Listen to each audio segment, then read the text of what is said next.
Hello, welcome back to the Brother Blog. We're going to have our Week 3 recap of college football. So we'll kick things off with probably one of the most anticipated games of the week would be number 9 number 9 Iowa playing at number 24 Arizona. Big upset, Arizona with the win. Nick Foles had a great game. Yeah, and Arizona actually blew a 20-point lead, and Iowa came back and tied it up there in the end. But Arizona pulled it together, went down the field, and that was what they needed to do. They pulled it together at the end, and that's what counts. They had 3 touchdowns on defense and special teams, which really was the difference maker in the game. I think Iowa actually played pretty well, but Arizona beat them on special teams, and the turnovers for Iowa were also an issue. They had that pick 6. Yeah. And Wisconsin, Arizona State. Yeah. That was almost a definite shocker. I was watching that. Arizona State got the touchdown with about 4 minutes to go, and the extra point got blocked, but I don't think it really mattered because the game ended and Wisconsin had the ball in the red zone. So it probably would just been a game in the field. I don't know. I think at that point Arizona State had sort of given up. Yeah, I think they definitely, to an extent, they'd given up, but I think Wisconsin did hang on. They probably would have won even if the extra point didn't get blocked. Okay, well, either way, Michigan also barely surviving against UMass, only winning by 5. So the Big Ten, 3 teams right there who look pretty weak. Minnesota also loses again, but they actually played better with USC, who's looking kind of weak. Yeah, the weakest undefeated team. USC isn't looking good at all. Yep, but one Big Ten team who did do well and actually impress was Michigan State. They beat Notre Dame this week, and for those who didn't see the game, it went to overtime, and Notre Dame kicked a field goal on their possession, and then Michigan State was sacked on 3rd and 5 and had to kick a 46-yarder. Freshman Dan Conroy is the kicker, and Mark D'Antonio decides to use a little trickery. Yeah, fake field goal. If you really watch the replay, honestly, I didn't think that it was going to work because you could see that the Notre Dame defenders sort of drop back into coverage, and, when that happens, it's just a question of time. Can the defensive line get to the quarterback, or in this case the punter, quick enough? And for Notre Dame, they couldn't. So Michigan State managed to pull it out of the hat, slip one over the top over to Charlie Gant. Yep. And next, Mark Ingram is back. He came back from the injury, and boy, I'm pretty ashamed of myself for saying Trent Richardson has a shot at winning the Heisman after that performance. I was just stunned. What were your thoughts? Yeah, he really did great. He over 150 yards and 2 touchdowns on only 9 carries. It's against Duke, but still he looked better than ever.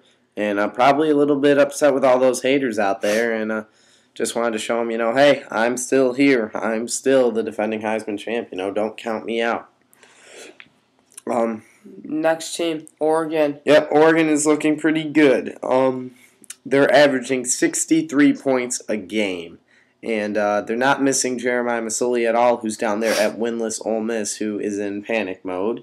And they are leading the country, and get this, they're leading in total offense, total defense, scoring offense, and scoring defense. I'm not sure if you can get much better than that. They have 4 combined touchdowns from defense and special teams. I don't know how you can touch that. They're really, to sit there at number 5, I think they're still ranked number 5 in the AP. That's just embarrassing. I can't believe they're not ranked higher. Yeah, I can't believe it either, but you gotta see them start playing some schools, They're out there playing Utah United, but 63 points per game. Even if it's against a bad school, it's still a pretty big Tennessee's not a bad school. Well, they're going downhill. Okay. They're beating Florida. Okay. Florida's not that good this year. Okay. Who do they have? They almost lost to Miami, Ohio. No, they beat them pretty good. Florida's a good team. They're ranked in the top 25. Miami, Ohio was doing pretty good with them. They're keeping up. They were up. It's the first game of the year. All right, Clemson and Auburn. My pick, baby. Tigers. Woo. Auburn, not Clemson. Auburn getting the job done in that game. It goes to overtime, and Auburn has to kick a field goal. So Clemson, all you have to do is score a touchdown. And when Kyle Parker rolling out makes the pass to the end zone, and it slips through the fingers of his wide receiver. Incomplete. They go out there, kick the field goal. Kick, snaps good, holds down, it's up. It's good. It's good. We're going to double overtime. But, no, there's a penalty. And it was actually the right call. If you watch, the center actually does the fake snap and then snaps it, which created the offside, so it was an illegal play, and the refs actually got totally right. And Clemson goes back out there and shanks it. Yep. Clemson totally played their hearts out. I mean, they totally played their hearts out. Kyle Parker had a great game. I think he went 20 for 27 with 2 touchdowns. I don't know how many yards, but he played phenomenal. He was just, he played great. And Jamie Harper as well, he had the great touchdown catch. That was phenomenal. I saw it live, and I was just like, there's no way he held on to that. And he got up, and he was celebrating. That diving catch, that was a great grab. It was a great grab. But, Clemson, that's really, really rough. They were hoping to be sort of an underdog team this season after losing C.J. Spiller, and maybe Kyle Parker could lead the team. I think he definitely showed that he had it in the tank. Yeah, they're a good team. But, Auburn just blew it late. They had that lead. Late. But Georgia, Arkansas. That was close. Very close. Arkansas looks good. They were up in the fourth quarter, and Georgia actually made that comeback. But Ryan Mallett, in the end, makes that drive down the field. Hits. I can't remember his name. Hits him with the pass. It was Childs. Yeah, it was Childs. He's their main man. Yeah, so. And it was pretty long touchdown, too. He breaks away from a defender, and bye-bye. Touchdown to Arkansas with, 20 seconds left, under 20 seconds left. Yep. I mean, Arkansas putting Georgia away, and it really adds the fact that Alabama's playing at Arkansas this weekend, coming up in Week 4. And we'll have all our Week 4 predictions up probably the day after this video goes up, maybe the same day. Right around then we'll have our Week 4 predictions. So, watch out for Ryan Mallett in Arkansas. Yeah, definitely a very exciting game to watch. And, as long as it's a close game, it's fun to watch, Especially if it's SEC play where it's not really a big deal who wins to us, Yep. And it's not as intense. So, we're going to start our new series today. Panic or no panic. We got 6 teams that are on the hot seat so far. Let's go. Panic, no panic. All right, Georgia Bulldogs, go.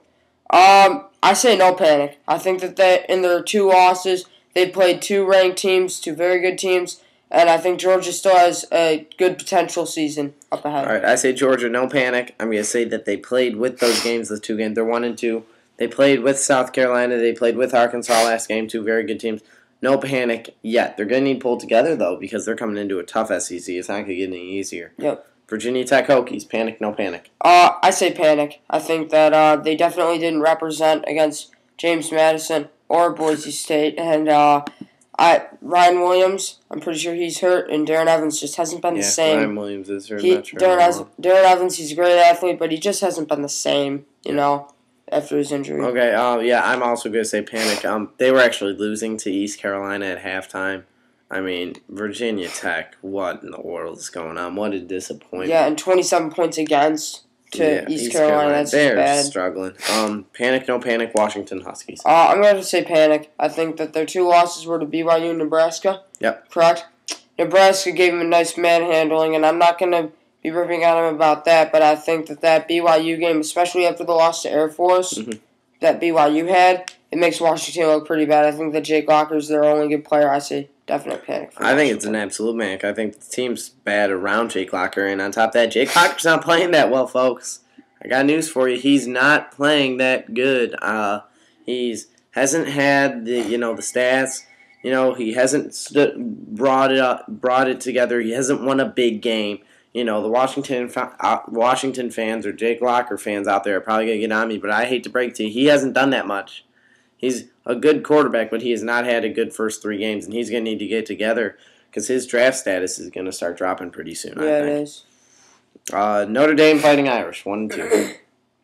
I'm going to say panic. I think that Darren Chris, or is it Chris? It's Chris. Chris. But he's a good quarterback, but, you look at the last 2 games. Let's look at the 3 games that they played this season. Purdue, not very good. Beat them pretty nicely. Then you have Michigan. They lost to them close game. Michigan State lost to them close game. But I still say it's a definite panic for Notre Dame. I don't see, other than Armando Allen, who they have. Okay, all right. I'm gonna say no panic. They didn't win the games they're supposed to win. Obviously, they want to beat Michigan State, but they lost on the final play in both games. Really, literally the final play in the Michigan State game. So, I'm gonna say no panic right now. They beat a good Purdue team. I think they look good. They would have beat Michigan if the starting quarterback had been in all game. That's my opinion. I'm gonna say no panic for now. Next team is North Carolina, 0-2, winless. I say no panic. It's kind of hard to say panic, or it's kind of hard to say no panic. Actually, sorry, but I think North Carolina has a very good defense, and you look at the two losses, LSU and Georgia Tech, and against LSU, they were missing, I believe, 7 of their 11 starters on defense. Yeah. And Georgia Tech's just an all-around pretty good team, other than the loss to Kansas, obviously. Mm-hmm. That was pretty bad. But I say no panic. Yeah, I'll say no panic for now, just because we haven't seen the team. The team's been gone. They missed like 12 guys against Georgia Tech. They missed like 11 against LSU. Where's the team? Let's see the team play. I mean, if those guys aren't coming back, then it's panic time. Last team, Cincinnati. Definite panic. I mean, I don't even see who Cincinnati has. Other than Zach Collaros, I think that they're donezo. Yeah, I think Cincinnati's just a bender team for sure. I think it's over for them. Oh, and one other team who's in for it. Houston dropped out of the polls this week. It's over. Your top 2 quarterbacks are injured and out for the year. Case Keenum done for the year. Backup quarterback done for the year. Forget about it. That's it for you guys. Yep. But song for the BCS. Take a quick little look over here on ESPN like we do every week and check out the new AP poll. So let's start out. Alabama, obviously number 1. Ohio State, obviously still number 2. They're obviously the 2 biggest 2 powers. Then you got Boise State at number 3. TCU has looked very solid up there at number 4. Yep, nice win over Baylor this week. Yep. They played pretty well. Then number 5, Oregon. We mentioned them. They've been playing spectacular. Number 6, Nebraska. They beat Washington. They beat them pretty easy. Good, too. Nebraska's looking good. Texas down to 7. They're getting a first-place vote, which kind of surprised me. They took care of Texas Tech this week, Yeah. Didn't stumble there. I can't believe Oklahoma sits back at 8 despite their big win over Florida State. Yeah, and then you got 9 Florida. That makes sense. 10 Arkansas. Arkansas moving up a little bit. That also makes sense. Wisconsin, South Carolina. Yep. Utah, Arizona. Arizona gets a nice jump. LSU, Stanford. I think Auburn should be sitting there. I don't think Auburn deserves to go any higher. They haven't proven themselves. And I think that this team right here, Stanford, is a team to watch out for. Definitely a team to watch out for. Andrew Luck is looking phenomenal.